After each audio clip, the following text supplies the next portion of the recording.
গাধাকে সৃষ্টি করার পর তাকে বলা হলো সকাল থেকে সন্ধ্যা পর্যন্ত তাকে ক্লান্তিহীন পরিশ্রম করতে হবে, সারা জীবন তাকে পিঠে ভারী বোঝা বইতে হবে, খেতে পাবে শুধু ঘাস, আর তার মাথায় কোনো বুদ্ধি থাকবে না। তার আয়ু হবে 50 বছর। গাধা করজোড়ে সৃষ্টিকর্তাকে বলল, আমি এত বছর বাঁচতে চাই না, আমাকে 20 বছর আয়ু দেওয়া হোক। সৃষ্টিকর্তা সেটাই মঞ্জুর করলেন। কুকুরকে যখন সৃষ্টি করা হলো তখন তাকে বলা হলো যে সে হবে মানুষের সবচেয়ে বড় বন্ধু, কিন্তু সে খাবে মানুষের উচ্ছিষ্ট, এবং তার আয়ু হবে 30 বছর। কুকুর সৃষ্টিকর্তাকে বলল, আমি এত বছর বাঁচতে চাই না, আমাকে 15 বছর আয়ু দেওয়া হোক। সেটাই মঞ্জুর করা হলো। এরপর বানরকে বলা হলো, তুমি শুধু গাছের এ ডাল থেকে ও ডালে ঝুল খাবে এবং নানান রকম ফন্দি ফিকির করে মানুষকে আনন্দ দিবে, তোমার আয়ু হবে 20 বছর।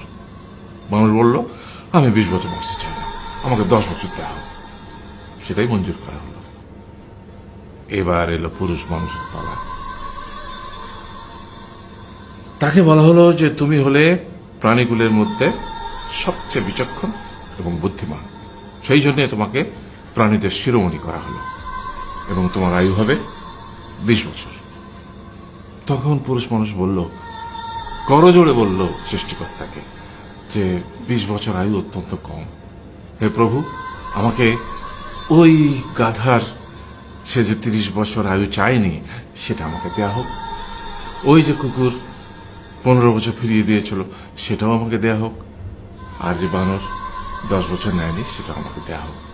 20 বছর অত্যন্ত কম, আমি দীর্ঘদিন বাঁচতে চাই। সৃষ্টিকর্তা সেটাও মঞ্জুর করলেন। তারপর কি হলো?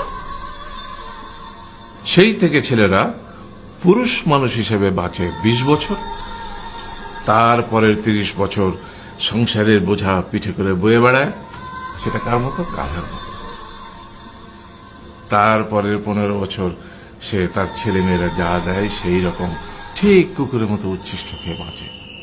আর তারপরে বৃদ্ধ বয়সে ঠিক বানরের মতো, যেমন গাছের এডাল থেকে ওডাল ঝুল খায় বানর, তেমনি এই ছেলের বাড়ি থেকে ওই ছেলের বাড়ি, আর নানান রকম ফন্দি ফিকির করে তার নাতি নাতনিদের আনন্দ দেওয়ার চেষ্টা করে।